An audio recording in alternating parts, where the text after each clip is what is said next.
Hi there, and welcome to another episode of Discussions of Exploration with your host, Sabrina Ben Salmi. Today I'm joined with a very special guest, and I know that I tend to say this, but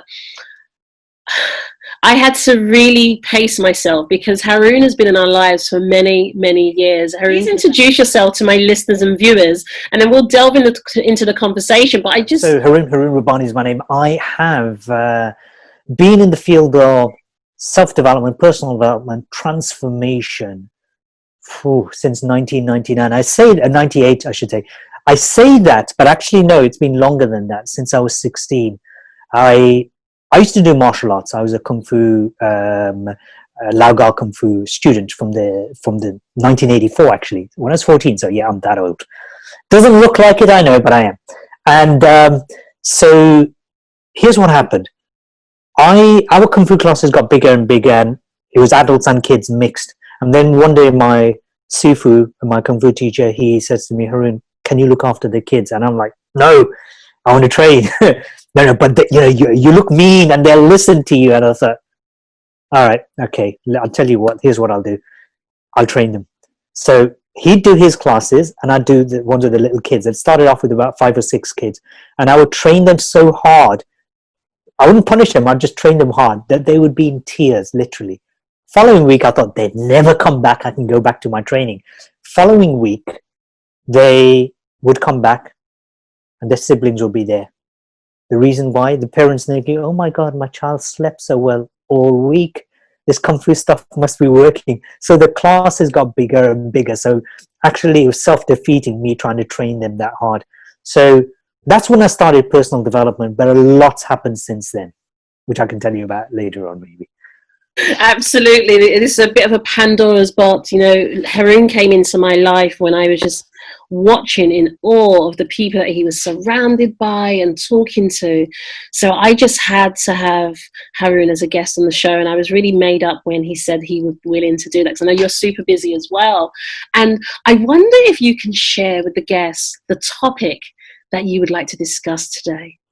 Well, currently, at the time of recording, we are going through a global situation, let's call it that, a pandemic they call it, and there's this virus that's affecting people. Now, I'm somebody who looks at not just is the glass half full, half empty I'm not interested in, because I'm grateful for what I have, but I'm looking at what's going to happen when the glass is full. And here's what I see, and I have been ahead of wherever I'm doing for many, many years over many things. And it's not bragging, it's just my observation. And here's my observation that, God, 10 years ago, my parents, I was talking to them, they said, you know what? We remember you saying, make sure you have stock of dried food like rice and like flour and like pasta and chickpeas and stuff like that, because one day you'll be in a situation where you'll need it. And they're like, oh my God, yeah, of course I knew it. And I can tell you there's many other things. That's one example, but one thing I can tell you is we are entering a new phase of civilization, quite drastically different. Drastically, not a little bit, it's dramatically different. If you think of those people who are old enough to remember pre the internet, how the world was, for those who were born into the internet era, they look back, they'll think, huh, you guys were cavemen? But if you compare the two, well, there's a big difference. Well, where we're entering is exponentially more different to that difference. And so why a new humanity is we actually are in this crossing point, in this pivotal point where we can make a choice. And the choice, as I see it, is it's not really much of a choice, but it is. It's a choice of whether we continue to carry forward the fear-based living, the survival-based living, the dog-eat-dog world, the them and us world, the compare, compete, the contrast ourselves, see how different we are, how special, look at me, my ego is much bigger than yours. This is what creates wars. We can go forward with that. But here's what will happen. We will destroy ourselves. We will destroy. We will have the 6th mass extinction of this planet. The very first time it will be created by one of its own species. Before it was meteors, it was movement of the poles, the North and South Pole, polar shifts. There's been volcanoes. This time it will be humans. We won't just take ourselves out, we will wipe out 95% of the planet. That is one version of the new story. The other version, which I believe to be true, and I believe to be the case, and I'm not an unrealistic optimist. I'm not one of these, I know you've been surrounded by people who are rah, rah, rah. I'm not into that. I'm very realistic and I'm very optimistic. We create our reality with the game level we play at. We create the reality at the level we play at. And if we want to change the external reality, we've got to change the internal reality. So the new humanity takes participation, conscious participation. It takes you and I, and you're doing amazing stuff. I love what you're doing. You may be like, even with the homeschooling, I think it's brilliant, even though it was possibly because of bullying or whatever. That's the best thing you can do. So, your children are part of this new humanity. We, us, slightly older blokes and blokesses, we are also part of this new humanity. So the question is, how the heck do we transition to this new humanity without destroying each other? Because if you look at social media, if you watch the news, everyone's at each other's throats. And I've been trying to rack my brain for the last few days and think, how do we do this without creating a them and us? Very difficult. It's possible. It's very difficult. So the new humanity that's going to come about is all to do with our conscious collaboration. Imagine you're an individual, you are a conscious being. You don't have to imagine that you are that. You're already a human being and conscious being. You are that. So if, for example, you're dehydrated, parts of your body looks like you're dehydrated, your feet look like, hey, it looks dry skin there. Besides putting on cocoa butter, you'll want to drink water. And that will satiate your whole entire being, correct? So now imagine that you've got the global species called the human race as one. Imagine we were to satiate human species with the right type of conscious transformation, then we don't need to change everybody. Everybody will change anyway. Feed the heart and you will feed the whole of humanity. So my purpose in life, you're asking me what my purpose in life is. My purpose in life is to waken people up from their spiritual amnesia. Waken people up from this thing that they think they are not powerful. You are way more powerful than you've been led to believe. Way more powerful than the motivational speakers have been telling you, what the schools have been telling you, Tony Robbins, who are way more powerful than that. I'm not interested in telling you that you're way more powerful so you can buy my goodies and I'm going to have a big fan. I don't care. All I want you to be aware of is you're way more powerful and then act upon it. So if enough of us do that, humanity will change. So that's the topic. Guy, listeners and viewers, you're certainly in for a treat. What a start, Harun. What a really powerful, passionate start. And for me, what really stuck with me is the spiritual amnesia. Listeners and viewers, how does that sit with you? Spiritual amnesia. You are way more powerful than you think you are. So let's listen in. Harun, taking upon some of the things that you've just exchanged with us, which are very valid, I guess the pressing question for myself is the how. I love that we need to, but I guess a lot of people are saying, like, how do I do that? I'm at home, everything's not going on so well, I've just lost my job, house is, there's so many things going on around me. How do I now think about humanity when I can't even settle myself at home? It's the brilliant question to ask, and it's the wrong question to ask. Let me repeat, this is for everybody. I mean, that was the right question for you to ask as an interviewer, but it's absolutely the wrong question for us to ask ourselves. It's the wrong way around. You have spring, summer, autumn, winter. You don't have winter, autumn, summer, spring. It's always in one cycle. Spring, summer, autumn, winter. You know, if humanity disappears overnight, sun will still rise from the east and set in the west. So there's a certain way of asking. And so the first question is, why? You, the listener, the viewer, why are you here? Because I can give you an infinite number of hows. It's absolutely meaningless because you haven't got the bloody why. Sorry. Oops, if there's children watching. If you haven't got enough of a why, then forget it. Just do what everyone else is doing. Go to sleep, stop panicking. Watch BBC News websites. It'll tell you everything about COVID-19. So the first question is why? Why was I born? Let me tell you why you were born. Because you have been given a gift. Spiritual amnesia. You have been given a gift. The gift is often wrapped up in a bunch of poo called life experiences, called traumas, called childhood issues. You've been given a gift that is wrapped with crap. Now, if you're given that kind of gift, of course, if it was your birthday and someone gave you a gift and it was full of cow dung around it, you'll go, ugh, it stinks. What if I was to say that you were given a gift? And in that gift, it is the most powerful gift you can imagine. Forget getting a Ferrari or a Bugatti or a Tesla or a car, a KA car.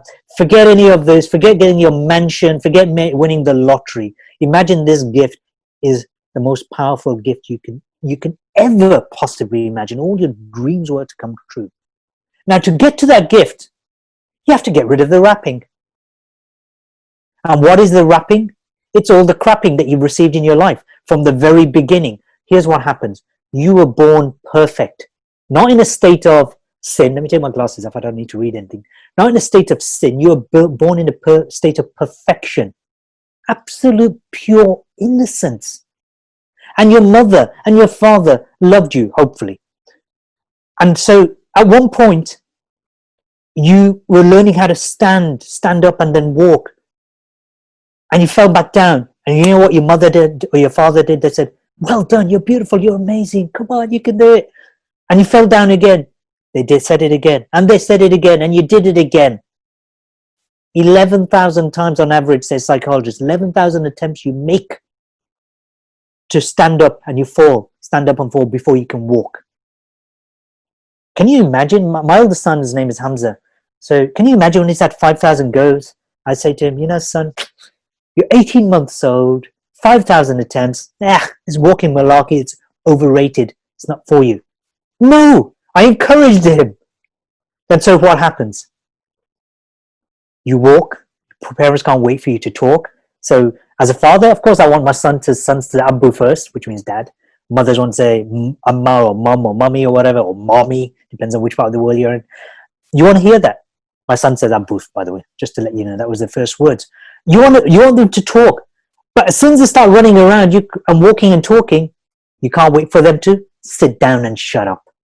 And so a child hears the word no, no, no 400 times on average every single day compared to 2 or 3 yeses. So what happens is you traumatize your child. You got traumatized. Not your fault, not their fault. Not the parent. It's just how it is. So we collect these traumas and you imagine the heart. Your heart is like encased in this glass bowl and you've got this beautiful object. Just imagine like the planet, planet Earth from afar. You know, this beautiful planet. Imagine your heart is encased in this glass and every little trauma is like a little speck of dust or a piece of mud or cow poo or seagull poo or whatever on this glass, and every trauma, every node becomes like that. It's not that you shouldn't say no to your children, just 400 times a day. Seriously, wake up. So by the time a child gets to adulthood, 99% of this glass windscreen is covered with muck, and so this 1% remaining, that's where curiosity, adventure, lovingness, kindness, compassion is left. The rest is fear-based, survival-based conditioning. That means most of what people see through their eyes, through their perception, is through the eyes of fear. and survival. And so the question is, first of all, is say, decide, this is my why. So for example, with Sabrina, I know without a shadow of a doubt, her biggest why is to be the most amazing mother to her children possible. And damn it, she is, like compared to most mothers that I know, including my own. I'm nothing against my own mother. I get along with her.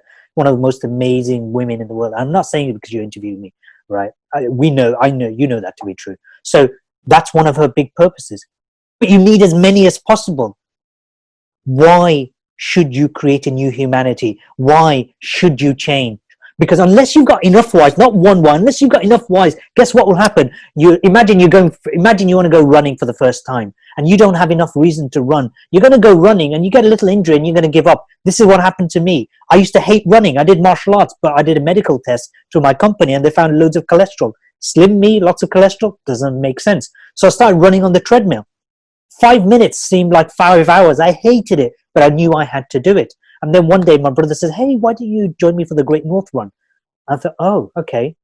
So the week before the Great North Run, I did the Nottingham Half Marathon. Here's what happened. I knew that the people in front of me, because there's like 10, 20,000 people there. So a lot of people are going to be slow runners. So you know what I did? There was the elite runners, the ones who are in the Olympics and whatever. Then the ones behind them, the super fast runners. I went alongside them. I wasn't a super fast runner, but I tuned in.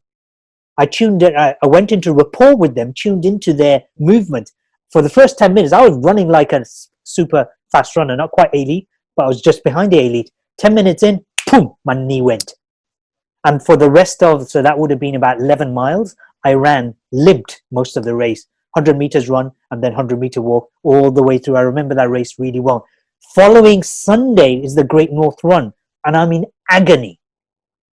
I'm in pain. And I wake up and I say to my brother the night before, because he's running with me, I say to him, you know what? I don't know if I can make it, but I'll do my best.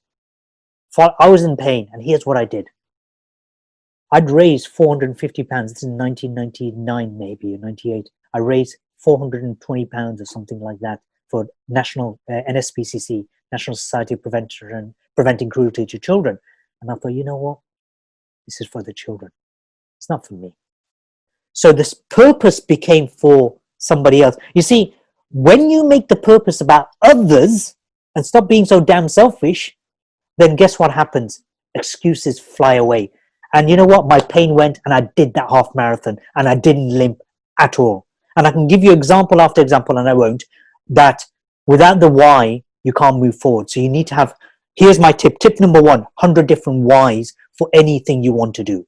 Write down 100 whys, because they are the very reasons that when you struggle, and you will, when you struggle, your subconscious mind says, and you're going to say, you know what? Here's why. So number 1 is why. Number 2, know what it is you want to do. I know that we are going to create a new humanity. I know my role in it. I know how I'm going to do it from my side with absolute clarity, absolute conviction, total intention. So the person who has the greatest clarity of vision and the greatest certainty of intention is the one who turns it into a realization. So clarity of vision, certainty of intention takes you to the realization. So the more you get clarity, so know what it is, what does it look like, what does it feel like, what does it sound like, what do I know to be true about this thing? So I know with total intuition that we're entering this new humanity. So what do I know to be true? Okay, second question is what? Why what? Third question is who? Who am I serving? Dr. John D. Martini, one of the greatest philosophers I know alive, such a humble guy. He says this, and I love it. He says, if you want to make a difference to yourself, you got to have a vision as big as your family, at least. If you want to make a difference to your family, you're going to have a vision as big as your community. If you want to make a difference to your community, you got to have a vision as big as your city or your town. If you want to make a difference to your city or town, you got to have a nationwide vision. If you want to make a difference to your country, you got to have a global vision. But get this, Sabrina. If you want to make a difference to the world, you got to have a vision that transcends time and space. So choose carefully what level you want to work at. And then in that vision, say, who am I supporting? Number 1. Who am I serving? Who is it that I'm serving? Then you ask, very importantly, who do I need to help me? Who are the people I know who may be able to help me? Okay? So you start building your network. You start building meaningful relationships.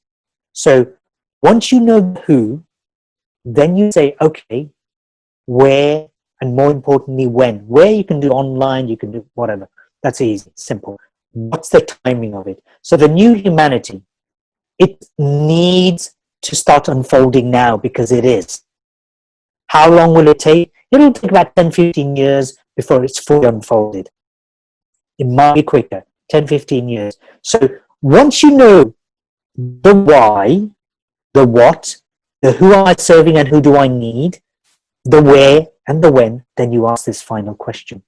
How am I going to do it? So I'm going to give you real life examples. In 1993, I'm sat at my uni apartment flat. It was a house actually. I was in my room, and I had this big computer. It was a Dell computer, a desktop, big chunky machine, and it had these wires on the back and these cables, and it had a microphone. And I thought to myself, I wonder what would happen. That wire that looks like a plug socket wire, if I can connect that wire to my phone sockets, do something with the software, and my uncle in Bangladesh, that's where I'm originally from, he does the same. We can talk for free. Oh my God, because back in those days, telephone costs, international cost was very high. So we can talk for free for ages. This is before the internet. I hadn't even heard of the internet at that point. So, you know what I did about it? Nothing. 10 years later, a company gets launched, and that gets sold to another company for a couple of billion. And then 15 years after, I can't remember how long after that, it gets sold for 2015. Google buys it for $15 billion. Company's name, Skype. That was in 1993. Skype didn't come out until 2003. The internet hadn't been invented. So I doubted myself, because I said to myself, I don't know how to fix a computer. I'm not a computer engineer studying economics, right? I don't know how to do this. No. What I should have said was, why am I doing this? What is it that I'm actually trying to achieve? Who's going to benefit global population? Who do I need? Who do I know? Well, I know lecturers, I know a few electronic people, a few software engineers. So I should have said, who do I know who knows how to do this problem? Who do I know who knows how to fix this issue, this challenge? So there are the questions to ask: why, what, who, where, when, and then how. So your question was, how do we create this new humanity? Am I correct? Or do you word it slightly differently? That's correct, yes. Okay, so there are two things I want to look at. First of all is, so the question is, how do we create this new humanity? First of all, I said from the outset, you are far more powerful than you've ever been led to believe. And so Einstein couldn't wrap his head around this. He wanted to create a unified theory, field theory, which basically shows with a very simple formula that everything's connected. They could not get head round the point that we as human beings are all connected at a quantum level. Couldn't get head, and he called it, I actually got the note. He called it spooky action at a distance. And so his successors, including people like John Wheeler, who is the man who came up with the terminology black holes. What they say from all the experiments, I won't go into the experiments, what they say is this, that we are active participants in the one consciousness field. We are participants. We're not just observers, we are participants. Here's what happens. You, Sabrina, you, the audience member, every single cell in your body gives an electromagnetic radiation, that a field of information. Every single cell of the body. Some of your organs give a certain frequency and others give more. The biggest organ is your heart. Your heart by far gives the greatest amount of electromagnetic frequency. We call it energy, but it's electromagnetic frequency. And it has information in there. Information, just keep this in mind, not just any information, it has intent in there. So we have to, in this day and age, we have equipment that measures your energy field.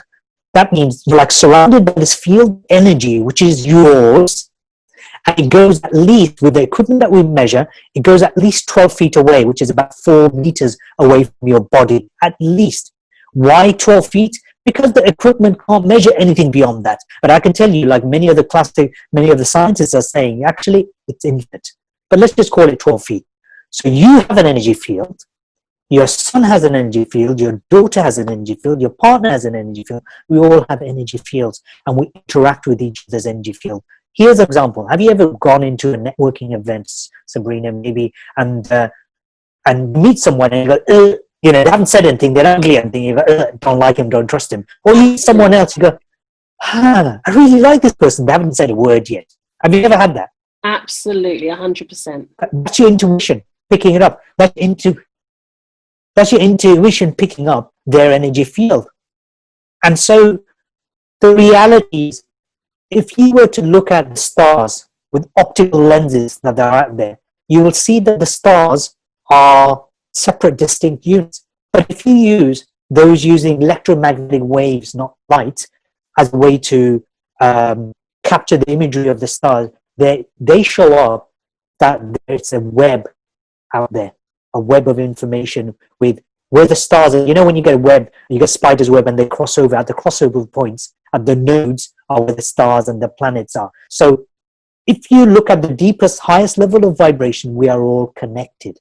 So an experiment, let me give you an example. I'm going to give you lots of examples, and I'm going to try not to say too much because it'll blow your mind if I do. Here's an example. In 1990, I believe it was 1992, from the top of my head, could have been 91, 93, I can't remember exactly what year. It's one of the early 90s in Washington State in America.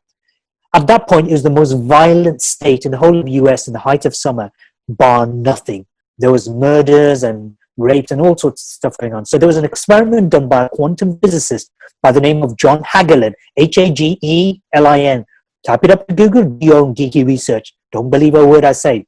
The experiment is known as the Washington experiment. It had 2 universities involved. It had the chief of police, chief of fire involved. And the idea was to reduce the violence. The chief of police said, short of a blizzard storm in Washington in the height of summer, the violence will not go down. It's that high, it's that bad. They got several hundred people over the space of 3 weeks to sit down and meditate on one word: peace. Meditated on the word peace for several weeks running. Guess what happened? The level of violence fell by over 23% in that time.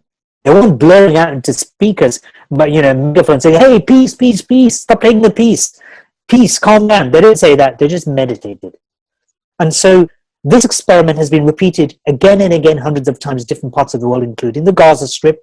The only challenge is they don't do it for long enough.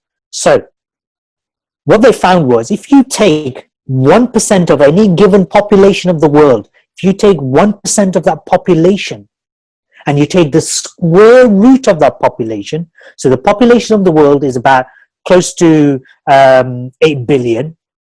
Square root of 1% of the population is about 8,000, 9,000, something like that. If you take that many people with their minds, their hearts, their bodies, their intentions, their vision aligned to the same thing consistently, and it was peace was the thing you wanted, then you will bring about peace. You will reduce the lack of peace, the absence of peace, and you will bring more peace. That's just peace. There's other things you can do. You can bring in harmony. You can bring in collaboration. So we're entering this new humanity where we need to stop fear-mongering.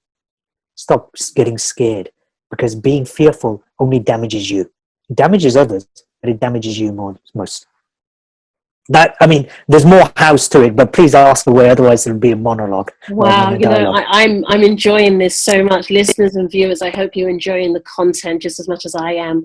Harun, you touched on so many different golden nuggets, and one of the things that's really stood out for me is this collectiveness, this collective responsibility, but also taking off the layers of wounds. I think that for me really resonated. I love the essence that you told the listeners and viewers to start with why. I'm so glad that you interjected there, because I think that is absolute clarity. I agree 100%, because without the why, it's so easy to give up. It's so easy to go, I'm not going nowhere today, I don't want to do this, because I think there's something very special in the why. So for me personally, I feel that the vision is the postcode for the soul. And I believe that things start to just shift around. They don't make sense, logical sense. Because I know that obviously you've been in our lives for many years, so you know where we started. But there are things I go, well, I can't explain. All I knew for sure, I had absolute clarity and certainty what the vision was, where I was headed. But in terms of how we get there, it wasn't really mapped out. It was just the end vision. But what I also love, and I really want you to listen to this, viewers and listeners, is the essence of building relationships, collaboration, because I think that's the difference that makes the difference. I think that's the game changer. And Harun quite concisely gave you examples that I urge you to go and research. I definitely heard about that myself, is that it's not the whole world that needs to be on board with this. It's 1%. So start connecting up, start exchanging ideas, start sharing your vision, start focusing on your vision, but do the inner work. Like for me and my family, we actually went to Harun Rabbani for some heart healing. And I was astounded by what you said to me, that, heart attacks, heart issues are one of the biggest killers in the world, because our heart starts to contract with all the wounds and scars and pressures that we go through in life. And for me, when I look at what can take place when collaboration happens, because I came from a one-parent family, low income, my mum worked 3 jobs, so I was the stereotypical reason why nothing should have happened for me. But how did all this happen, not only for myself, not only for my kids, not only for people that I know, but for people globally? So I was very passionate about what you shared, Harun. And I'm guessing for some of the listeners and the viewers, it's like, how do they, so now they've got the why, how do they deal with themselves before going out there? I know that one of the things I had to do was heal. The thing is, where should they start first? Because I know that if some people are lacking confidence, the whole self-talk and all of that, but what can they do? What kind of healing work can they do to get them started, to start expanding that why, to start collaborating, to start connecting? So the very first thing, Sabrina, so thank you for those questions, actually. It's very important. 2 things we look at. Let's look at working on yourself and then the relationship. First of all is this, that I don't knock our ego, I don't knock our mind. This is important. But the challenge is that the most powerful element of your body is your heart. Okay, it was developed first. The heart gives more instructions to the brain than the brain gives a heart. Heart gives more instruction to the brain than brain gives a heart. In the 90s, I used to be leader of an organization called Junior Chamber International in Birmingham, and I used to sit on the Birmingham Chambers of Commerce as the president there, as in the Junior Chamber president, but in the senior chamber kind of thing. And I remember once they were trying to bring in this whole concept of bringing tram network, get that working. And I said to them, you know what, you guys are focusing on giving logical, rational reasons why we should do it, but you need to win the hearts and minds of people. You have to win their hearts, not just their minds. And they just laughed me off. But of course, you hear this terminology now, oh, you got to win the hearts and minds of people. What are they doing with the NHS right now? Winning the hearts. The nurses are winning the hearts and minds of people, right? So you have to go for the heart. So the first thing is, all the programming that we've had is in our subconscious mind. 90% of everything that you do, all the intentions you make, all the actions take, all the feelings you have are driven. 90%, 95%, some people more, are driven by a programming which does not serve you. It does not serve you. Most of them, 70% at least, is negative stuff. It's taking the wrong direction. So the first thing is to learn how to silence the mind. I recommend strongly to do meditation. Now, if you're already meditating and it's not working, it's because you're not doing it properly. Sorry, I'm going to say it straight. I don't hold my punches back. Kickboxing champion, I don't hold them back. So I used to be, I'm saying. I'm retired now. So if you're not doing it, it's because you're not doing it properly. Meditation has to be a daily habit. So what I did was I looked at all the different meditation programs over the years, and I found that most of them are very difficult to do because, to be honest, you need somebody to guide you. You need to do meditation for 66 days consecutively before it becomes a habit. So seeing my clients, my tribe, my people struggling, I decided to create, meditation I do naturally, but for them, it's like they were struggling. I thought I'll create something. So I created a 66-day meditation program. Each one, 20 minutes a day, each one is different. 66 different meditations, and it gets exponentially more deeper and more powerful.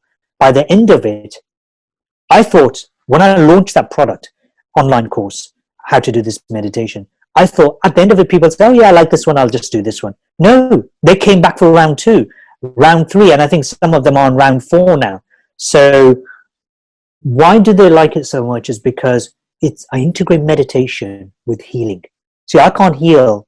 I've healed thousands of people over the years, but I haven't got time to heal millions because there's not enough time. I don't have, there's too many people on the planet. So I created this, and I've integrated healing into that. So as you're meditating every morning, every night, 20 minutes only, it's like what percent of your life is that? 1%? Not even that. I don't even know what the number is, but you're doing 20 minutes every single day. What you're doing is you're silencing the monkey brain and you're calming yourself down.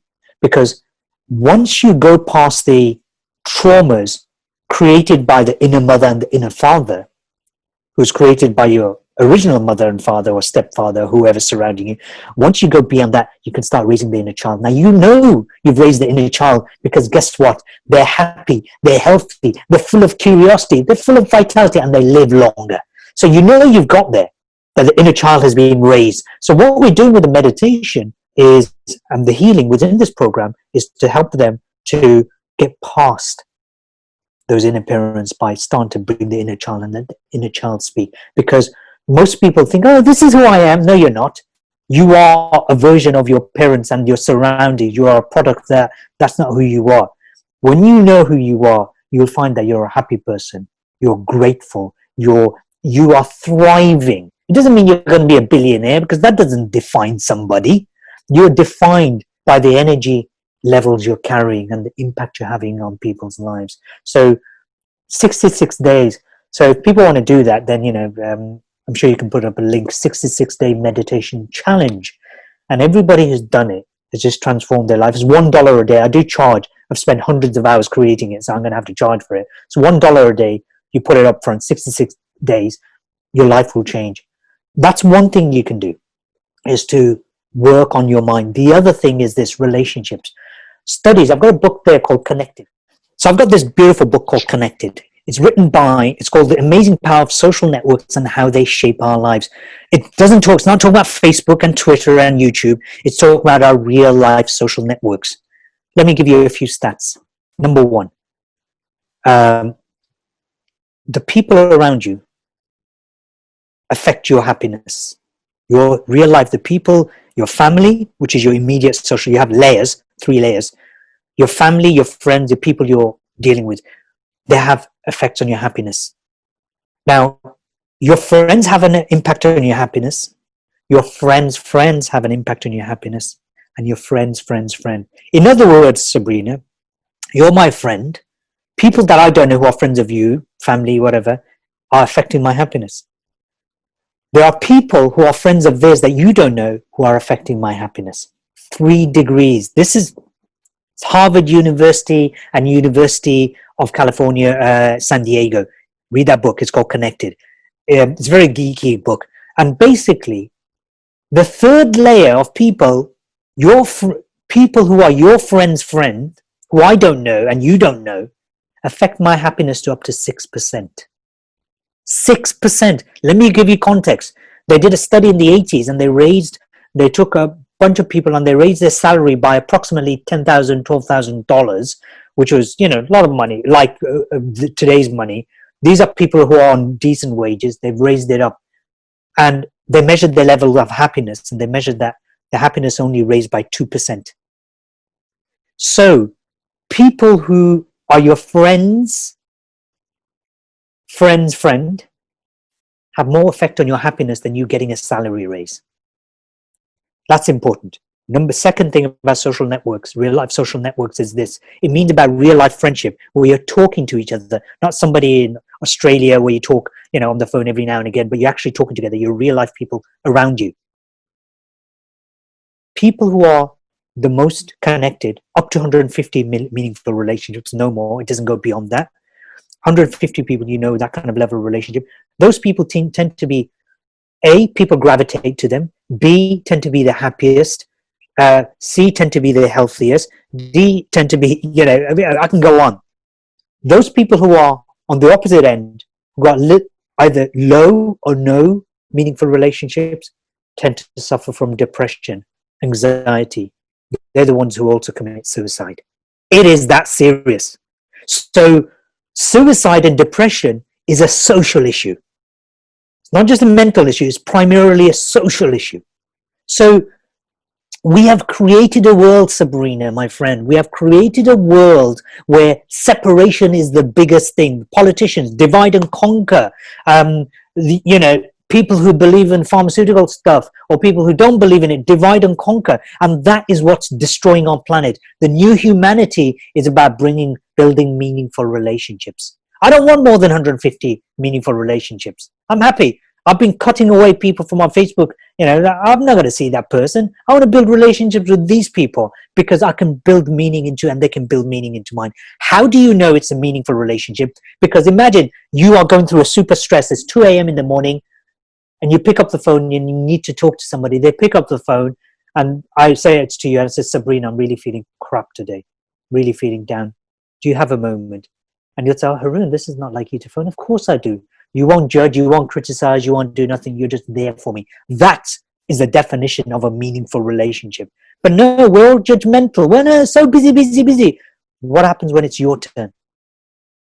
So where do you start your meaningful relationships? You start your meaningful relationships at home. Start it with your parents and your children. Now, during the lockdown, there's been a heck of a lot of breakdown. I call it lockdown breakdown. Why? Because throughout the year, everyone's busy working. Say a couple, married couple or living together, they're so busy working, they haven't got time to deal with the mess that they've made. And so what happens is Christmas comes along, 1 week, 2 weeks, where they have no choice. 1 week usually, everything's shut down. So like, oh, you mean the coffee shop's closed, so I can't get away from you to go to the coffee shop and I have to put up with you. And then what happens? You have the highest numbers of separation and divorce as a result of that 1 week. Lockdown, domestic violence has gone through the roof. It's gone up by, last time I heard, just a few weeks ago, it gone up to by about 50% at least, if not more. That's the worst case scenario. So the first thing I say with relationships is this. Your soulmate is your greatest teacher outside of yourself. Your soulmate is a mirror to you. Your soulmate is your greatest teacher. If they're triggering you, good, then you know the triggers are inside of you. You see, we have all triggers in our body, in our psyche, which are like landmines waiting to pop off and explode. But who do you explode over? You explode over your soulmate. Have you ever looked in the physical mirror? You see a pimple on the nose or the forehead, and you go, I'm going to smash this mirror up. You wouldn't, would you? People think you're stupid. You're going to be stuck in the loony bin, right? And so, your soulmate is a mirror. And if your soulmate's a mirror and you're getting triggered, be grateful. Because they're, without realizing, they're saying, there's something you need to address. And so most people don't know how to address it. And so what they do is they create conflict. So what I've done is, I've dealt with so many couples whose marriages and relationships were at the brink, and they came back together. Some of them couldn't come back together because there was too much of a divergency going on, and that's fine. So I created a program, online program, to help people to heal their relationships. It's an extremely comprehensive program. It goes deep, deep, deep. So It's about taking responsibility, personal responsibility, Sabrina. You cannot change. You can't hope for your relationship to change until you change, even if you're the victim of anything. You have Absolutely. to work on you. So you work through on you, and here's what you will find. Number one, before you didn't know what you stood for, now you know what you stand for. When you don't know what you stand for, you fall for anything and everything. You will learn how to, what do I stand for? Who am I? Number one, who am I? Why am I? Why am I here? Remember I said why. Why am I? Who am I? What am I? That's the first thing I get people to do. Next thing I do is get them to say, okay, so once you've understood this, also understand where your triggers are. Why am I tripping over? These are, oh, is that trauma? Oh, that time when my mother left me abandoned and unprotected, but my partner now, my partner isn't bleeding, like my partner isn't abandoned me, but it feels like I've been abandoned because once upon a time my mother treated me like this. So I teach you how to heal that, self-heal. The next thing is communication. How do you have quality conversations without beating the crap out of each other? Verbally or emotionally or even physically. How do you do that? You ask questions. You see, you have a particular, you are an energy matrix, Sabrina. I'm an energy matrix. You are not, I can't pigeonhole you into something, but there's certain attributes you have that, and I've already told you one of them is your ability to connect people, certain attributes that you have that define your natural flow.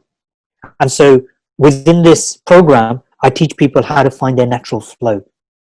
So if, for example, for me, my biggest flow comes from, number one, freedom.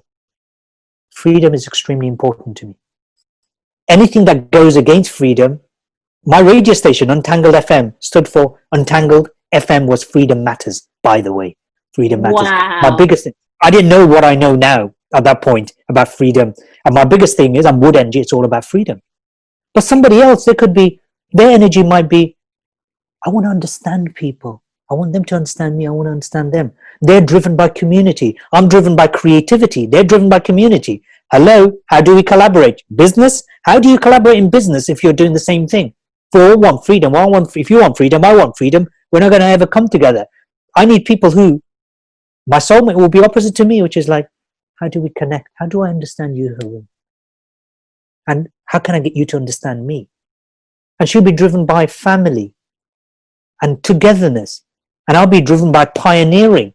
And then, oh yeah, I need to go back to family. So when you understand that you're different, then you can honor each other. Do you see that? Do you see that if my partner wants to be understood, I will make time for her because that's how she's going to be happy. You give, as partners, our job to be in a relationship is easy. Create the space for your partner to be themselves. You want to be loved and appreciated for who you are, right? Then why the hell do you want your partner to change? You're the only one who needs to change. So I created, and then finally in this program, there's a science called Miansheng, which is in English is called face reading.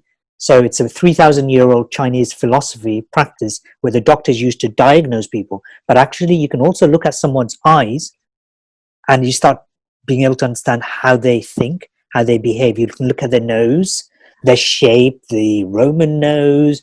You can look at their lips. You can look at their forehead and the lines in their forehead. Like there's parts of my eyebrows which demonstrate that I'm a natural problem solver. You can look. So when you know your partner's face looks like all of these things, you go, oh, I need to communicate in this style.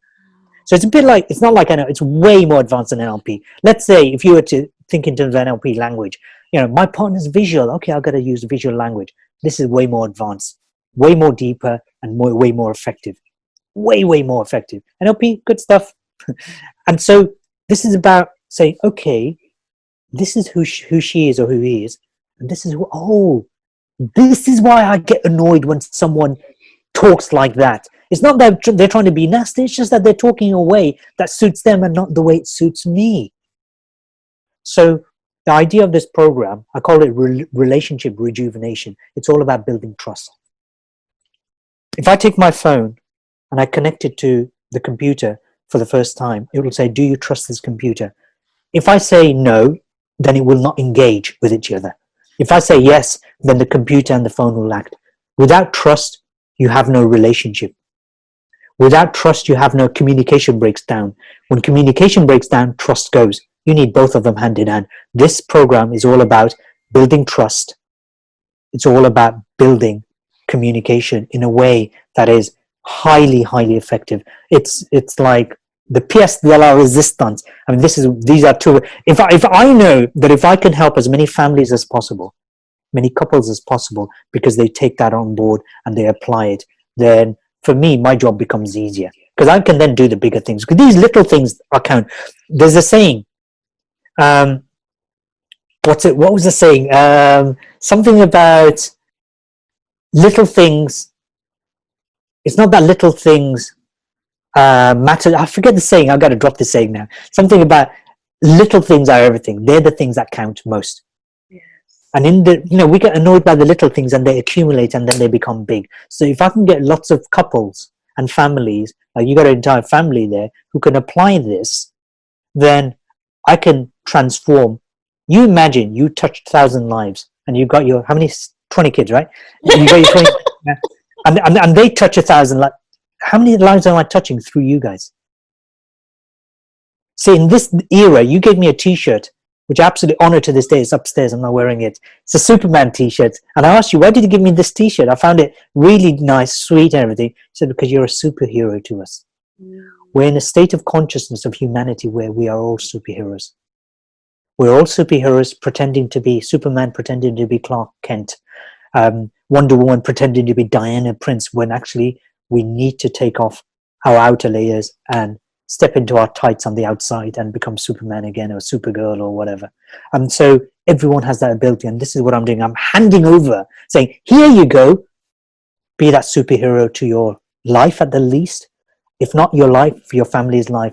If you want to get bigger, then make a difference to your community. If you want to make it bigger, make a difference to your city. If not, go for your country. If not, do the world. If not, do it galactically. And if you want to work at the galactic level, at the global level and beyond, then come and see me. We'll talk. Because I'll be there. I'm not messing about working on just family level. My family is grown. Listeners and viewers, I apologize for my serenity in this interview.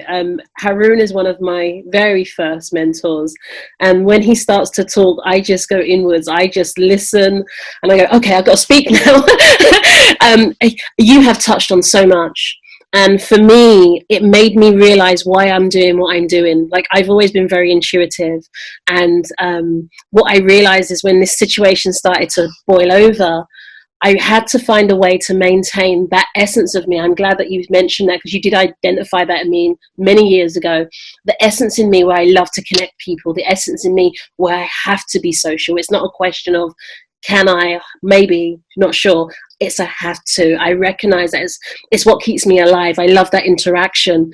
And listening to how you quite eloquently put that together, I love every aspect. Now, we have to learn how to relationship again. And I really echo what Harun's saying, because it's that connection, that trust. It's not that I want to speak to you because you can give me this. I want to get to you because you're the money man. I've gone to networking events and I've heard people talk about people in the most derogatory way, and it puzzles me. It really puzzles me that you're not realizing that we can just honor each other, connect, and together, collectively, we can create shift. And I love what you said. And literally for me, when this happened, I went onto LinkedIn and I said, look, the whole world is at home. So I want to connect with everybody who's anybody that's going to believe in the coming together, that we can interconnect like unique pieces to the puzzle, and then just blast it out. So listening to you, like, you really got me going, oh my word, this is what activated me in this space. This is what we've been doing. And then it's beautiful because the organic unfoldment that happened in our house is that I did it, then my children started to do it in a stacking format. And what I love about you, really taking back to the start of this interview, is that why. Because sometimes we go about our daily lives and we don't realize the why isn't something we have to force out of us. The why is a through me process, and it's an allowance of, because most people go, oh, what did you put in your business plan? I don't use a business plan for this. This is a through me workshop.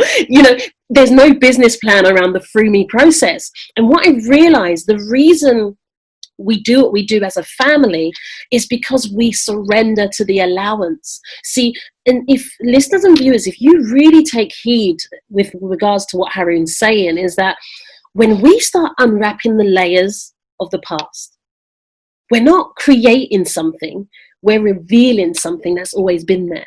And I love the essence of the through me process, because I know that what got me to this very place and got my kids to this very place is connection. It's love, it's trust, it's respect. But more importantly, it was the why. It was the why was bigger than me. The why wasn't just for me. It wasn't just for my mum at the time. It wasn't just for my kids. If anyone who knows me, they know I keep talking about this generational wealth, but I didn't come from a wealthy family. So I'm like, what is this? And people say, well, why are you talking about generational wealth when you didn't have it? But that was my why. That was the vision. That was what drives me to connect, to go, okay, what are the missing components? What can I learn from you? What can we add to each other's life? And I love the essence of purity that you bring out in that conversation, because in relationships, I get so annoyed when I hear, you're not good because you're not like me. You're not good because you're not serving me. Well, actually, we're supposed to serve each other. And number one, I'm not supposed to change who I am to become more like you. Because guess what? Children do the best thing in a playground. They don't say, I don't want to play with her, I don't want to play with that. They choose what they do want. And they choose to play over here. And they go where it's fun. And they expand the perimeters. But they don't do it from a place of, you need to change and pull up your socks and you need to do this. They play. They surrender to the inner child creativity. And I love, like, you've got me so excited, because that's the conversation that I'm so passionate about seeding. That's the conversation that I know for this new humanity, that's where the seeding is. This, listeners and viewers, listen to this, reach out to Harun. We're going to leave some information in the description. The exciting launch is coming along, but we are nothing without connection. I really want you to understand that. They say 6 feet apart or 6 feet under. They're not talking about any cold or flu. They're talking about the death of mankind if we can't connect. If you and I can connect, because the truth is, social distancing has nothing to do with physical contact. Social distancing is about our connection to each other. We're stopping socializing. And what I've noticed, that people are becoming very aggressive, very angry, like attacking each other. But the truth is, like what Harun's saying, if we reinstate, reactivate communication, connection, connectivity, and a place from service without the labels, because for the one time in humanity right now, we've all been surrendered back to what is it like to be human. Harun, I can see you boiling up with things to share and add. But no, I was going to say one thing, that social distancing, it's been happening for over 100 years, where the family unit has broken down. We've been social distancing from our hearts by being in our heads all the time. You weren't born just with the brain, and your brain is based on what information is fed into the brain, what you've been programmed with. And if it's a program, that means it's not yours. Don't believe your beliefs. Don't believe your beliefs. And you're 100% correct. It is about allowing spiritual amnesia. Let me just say, spiritual amnesia is basically saying, you came to this planet with a gift. Let me tell you what the gift is. You are the gift. So this gift that was given is you. And so your job is to shine your light. And the only way you can shine your light is to get rid of the crap, which is the wrapping paper. The crapping paper, get rid of it. Get rid of the crapping paper and you will get to the gift. And you will find that if you are the gift, then it's not for you. It is for the world. It's for everybody else but you, because you are the gift. If you had Buzz Lightyear as a toy, Buzz is going to go, no, I'm going to stay on my own. I'm a gift for me. Buzz gets, you played by with everybody. So you're here to play a game. It's called life. It's called living. It's about coming alive by sharing you. Not operating from here, not operating from competition. Yeah, it's okay, running, athletics, whatever. I love that stuff, martial arts. Yeah, sure. But it's not about that. It's about you shining your light the brightest. So my friends, you are the gift. Sport. So I just wanted to say to listeners and viewers, even with sport, we have the illusion of competition, but it's always been about the inner game. It's always been about what's going on here. You win the race, or you end, or you don't win the race inside of you. So Harun, on that note, would you leave a departing message with our listeners and our viewers? I have absolutely loved everything you've shared. Well, I think I've said more than plenty. When I said, you know, what I would say is this. Imagine that you were given a magic wand or 3 wishes, and you were able to create a new humanity.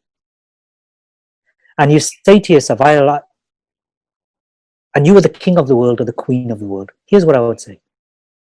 If I ruled the world now, I would make it such a better place for humanity from a space of kindness by doing, fill in the blank. And that might be 1 sentence, or you may have 10 sentences. If I was to rule the world and was to operate from a highest level of vibration, from my heart, from the space of kindness and compassion, whatever you want to say, if I was to rule the world, what would I do? What changes would I bring in? Because that's really your vision. Wow. Harun, thank you. That's all I can say. Listeners and viewers, thank you for joining us in this conversation. Harun, how can they reach out to you? I know you've got an exciting new launch coming up. How can they connect with you? Social media, websites, where can they go? Okay, so the best place to find me, the one place I'm actually active is Facebook. So you can go into Facebook, type my name in, followed by Harun Rabbani, and then 528. That's my Facebook page. That's where I really interact with people. Come and join me. I lead meditations. I do lots of stuff with my friends there. My job, my life is I live and breathe who I am, what I am, why I am. My who, my why, my what, my how is one. There's no separation. It's all the same. So come onto Facebook and you find me there. And I'm sure you'll put up the links for the 66-day meditation challenge and the relationship rejuvenation. So the one thing about the relationship rejuvenation at the moment, it's £200, but I'm launching it at £27 as the launch price. If you were to do one session with me, 1-to-1 private session, I charge £200 for a session for 45 minutes. So my entire program is £200. That in itself should be £2,000, but I'm launching at 27, so we can reach as many couples as possible. So even if you don't want it for yourself, please share it with others, because if I can save, I'm the product of a broken marriage. No, sorry, I was in a broken marriage, I should say. I'm not the product. My parents are together. So I would not wish divorce on my worst enemy. It really is that important. So if you can help me share it with the world, to help save at least one more relationship, then that would be amazing. Thank you so much. So listeners and viewers, like Harun said, he will be sending me some links. They will be in the description, and let's help him with his mission. Together we can achieve anything, and let's all do our part. Take good care of yourself, Harun. Thank you so much from the bottom of my heart. Thank you too, Sabrina.